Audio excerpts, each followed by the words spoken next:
And so a big good afternoon everywhere, wherever you are. Welcome to the Cathedral of Echoes, the Accra Sports Stadium, where history just does not whisper. It roars in red, blue, and white against the Grimson Defiance. Today, the air is indeed charged. The drums are still alive here.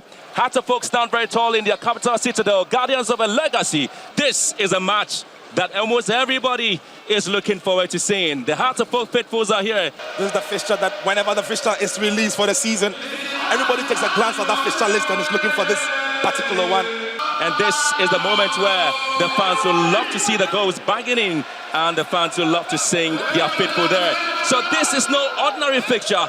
This is football's locus classicus, the ultimate expression of rivalry, passion, and the poetry of the Ghanaian game.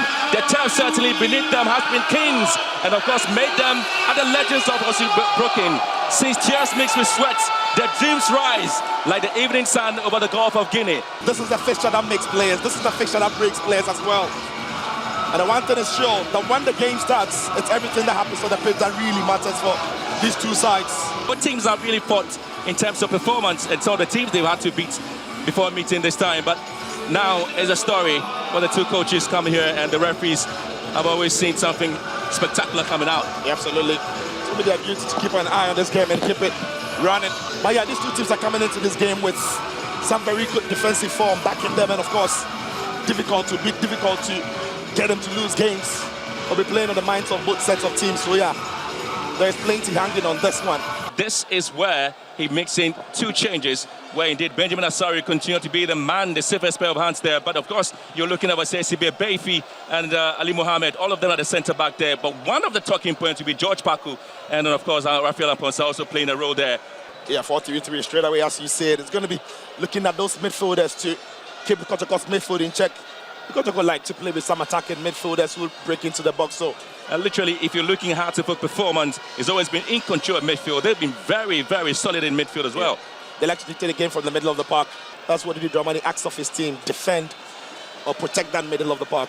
Okay, Reginald Collins is the centre referee there, assisted in line 1 by Roland Ardi, and lines 2, Theophilus Akugiri and Yaba. And for Kumasi Asante Kotoko walk into this game after a fatigue 4-2 win against Karela United. Kamara keeps his place in post there, but it's Samba O'Neill who walks in to replace Ablo there. But you're looking at Hubert Jewu and, of course, Lord Dabo. All of them have played a part. Marvin Donsi really didn't come into the party against Karela, but the expectation is that he'll be able to come in very strong here. I tell you what, they have seen it all in Ghana football. Once upon a time, a former player of Kumasi Asante Kotoko, Karim Zito, did see him wear his jersey for Kotoko some years ago, back in the 70s there. But he talks about his time with Kumasi Asante Kotoko. Ajit Dramani, once upon a time, on the other side of the table, he was the coach of Kumasi Asante Kotoko so many years ago. And this is the very first Hearts Kumasi Asante Kotoko fixture in the 2025-26 season. And so this is the match there. Brace yourself for a tale retold, not in words, but in movement, courage, and the timeless magic that is Ghanaian football. This is Hearts versus Kumasi Asante Kotoko. The rivalry internal, the spirit unbroken, and Kumasi Asante Kotoko already in trouble. Hearts of Folk beginning to exert their bit of presence and the authority in this game, with a bit of an injury concern there for Kotoko. Just about less than 30 seconds of the game there. A double. I was able to pick it up for Kumasi Asante Kotoko. Flag stays down. Kotoko may have a chance. Benjamin Asari comes out. Well,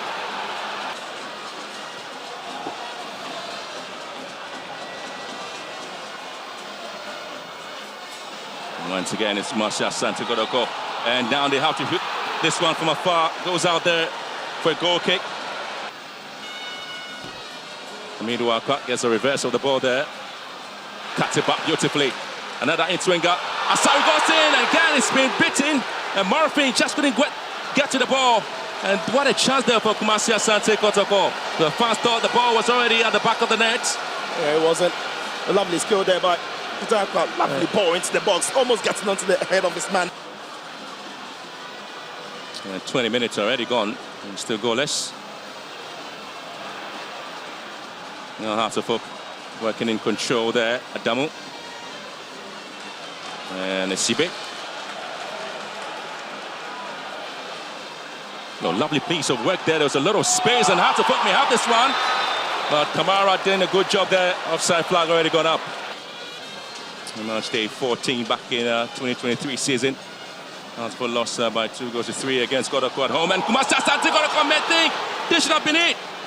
And now it is Kumasi Asante Kotoko. And then Peter Midwakwa. Oh. Well, again, it was the final defensive touch. To the end of it, but just couldn't find the final flourish. What he does well is to set the ball to his right-hand side. There he is again. So it's got some trickery there, but this time not successful. Oh, lovely, lovely. And Heart of Oak beginning to come out from their shells there. And this is turning out to be something else there. Heart of Oak and Kumasi Asante Kotoko. And the centre forward there.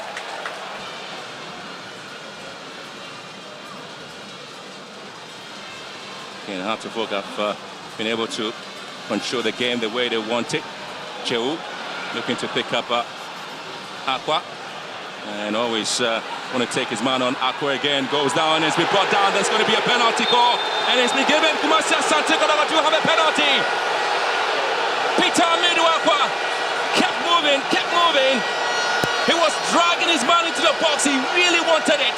As soon as he got the ball into the wide area, what you don't want as a defender is that you're backpedaling, inviting your man into the box, and that is exactly what happened. Amakwabe is really unlucky here. Look at his legs here. He's just trying to move his leg and plant it. Well, Benjamin Asari, the Black Stars goalkeeper, the Heart of Oak man who has been keeping some clean sheet, comes out against Morifin Donsu, the Guinean international. Morifin Donsu and Asari. Morifin Donsu! His very, very first goal for Kumasi Asante Kotoko. He beats Benjamin Asari. It's Morifin Donsu. Really good penalty into the top corner. Hits the top corner. For Amidou Akwa, getting himself into that space. And Morifin goes and talks about the handball. Well, the referee is not going to give that one. He definitely is not going to give that. That was the moment. Yeah. Was it a handball scenario? We're going to see that. Well, I think it came off the hand, body before it came off the hand. There's going to be a match where both sides will be coming into the second half. A bit hurt. Heart of Oak, we want to see what happens there. But that time, it is Heart of Oak nil, Kumasi Asante Kotoko 1. Amwat Reginald Collins signals for the start of the second half. The battle line drawn again. And the story being told here at the Accra Sports Stadium indicate Kumasi Asante Kotoko leading by goal to nil. Can you see a goal scored in the penalty there? So the very last time Kumasi Asante Kotoko won the match day 9 game against Heart of Oak was 50 years ago. And this is a match day 9 opportunity there for Kumasi Asante Kotoko to see that at least after 50 years, they may be winning the match day 9 game against Heart of Oak. Was trying and pass the ball back to his defensive partner, but it wasn't safe, so made it safe by sending the ball away for a throw-in.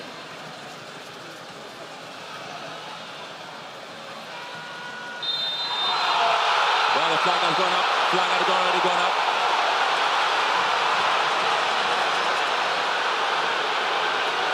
Yeah, flag is up.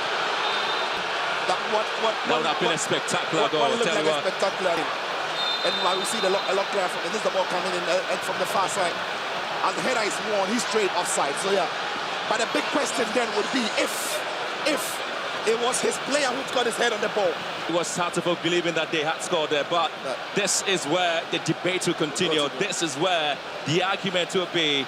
The shock in his face. It tells you that he felt that would have been an equalizing goal. Well, let's see that. If the Heart of Oak attacker got his head on the ball, then it's an offside. But if the Kotoko defender got his head on the ball, then that is onside. So this might be the final attack there from Accra Heart of Oak to the box of Kumasi Asante Kotoko. And so it's going to be another win there for Kumasi Asante Kotoko in match day 9 after 50 years. It is Kotoko now who are going home and keeping their undefeated season intact. It finished here, Heart of Oak nil, Kumasi Asante Kotoko 1.